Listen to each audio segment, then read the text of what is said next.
and welcome to Freshly Served, the healthy vegan cooking show.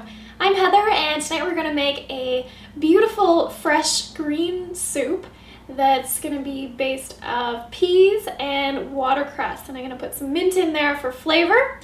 Now to get started, I have a soup pot over here. You don't need to use one quite this large, but my other pot is in use, so I'm going with this one. Get it heated up to medium-high for sauteing, and I'm going to use some coconut oil for this because I'm using coconut milk a little bit later, but you can also use olive oil if you prefer.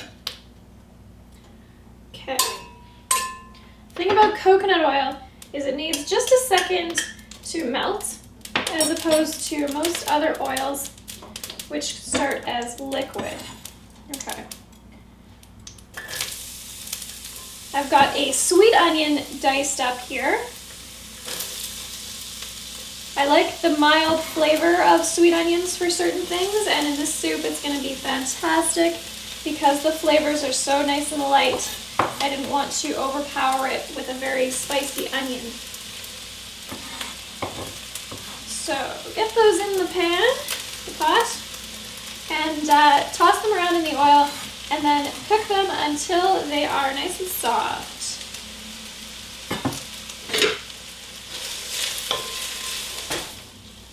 So you're looking for the onions to soften up a bit here, and they look kind of wet at this point.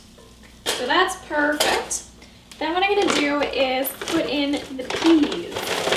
I am using frozen peas, which are not quite as tasty or as nutritious as fresh peas. So if you have access to fresh, that is the ultimate.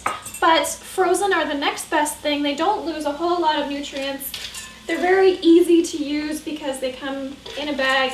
You can incorporate them into things very easily.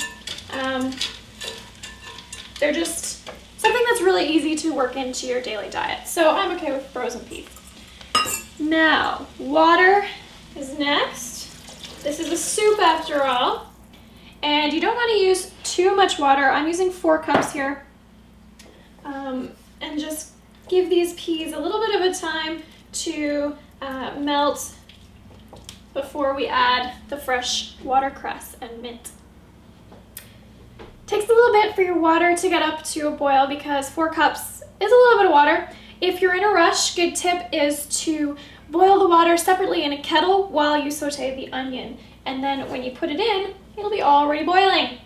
Now, next thing we're going to add is some watercress, and I waited until this got up to a boil just because greens are very fragile and they will go limp really quickly, so they don't need a whole lot of time in the hot water.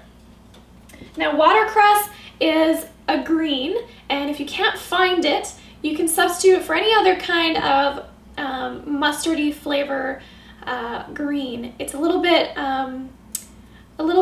biting. It has a very forceful flavor. So if you don't like that kind of flavor, then you can substitute with any kind of milder green, like a spinach or a chard or something like that. Substitutes for watercress would be maybe some mizuna, maybe some actual mustard greens, although they're very mustardy. I don't usually like them in too much unless they're taken down a notch. But watercress has a really nice flavor. It does bring its own personality, but it's not overbearing. So I'm also going to add some fresh mint here. Some beautiful mint from the garden. It smells lovely. So I'll get those things in here, stir them together, and I'm just going to do a really simple seasoning with salt and pepper.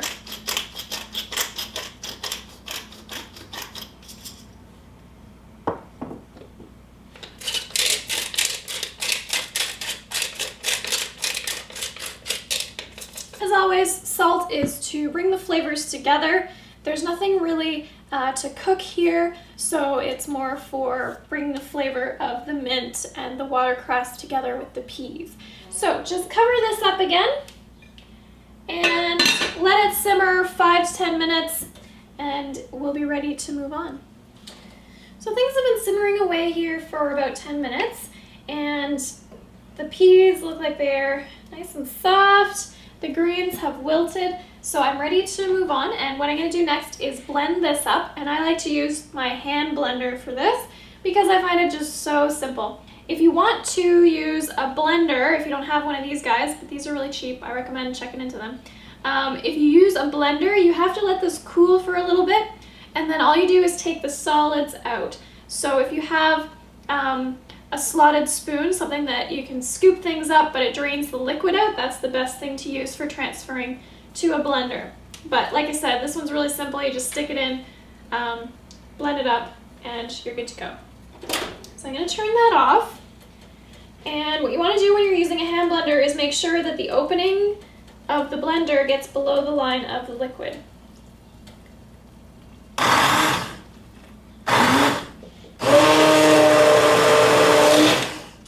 Okay, you can see there hopefully that things have blended up fairly smooth here. A blender does make things smoother than this immersion blender. And then the final step to really smooth things out is to add a little bit of whatever kind of milk you like to use. And I've put coconut milk in this recipe because it is just so delicious, but rice milk or soy milk will work as well. Or any kind of almond milk would be lovely. Hemp milk is nice as well. But what it does is it finishes things off. So when I'm looking in my soup right now, I see little chunks of green, little chunks of pea, and when you add the milk, it just makes things really nice and smooth. So you'll want to give this a little taste before you serve it. Make sure the seasonings are where you want them.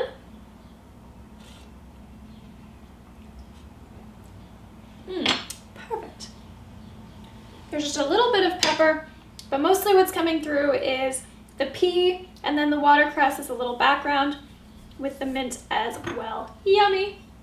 So get that served into a bowl and eat it. You know when the soup is green that it's gonna be good for you, right? Not necessarily, but when you make it yourself and you know what's in there, you know it's healthy. So you can find the recipe for our beautiful pea and watercress soup at healthyveganrecipes.net. I'm Heather, and this is Freshly Served.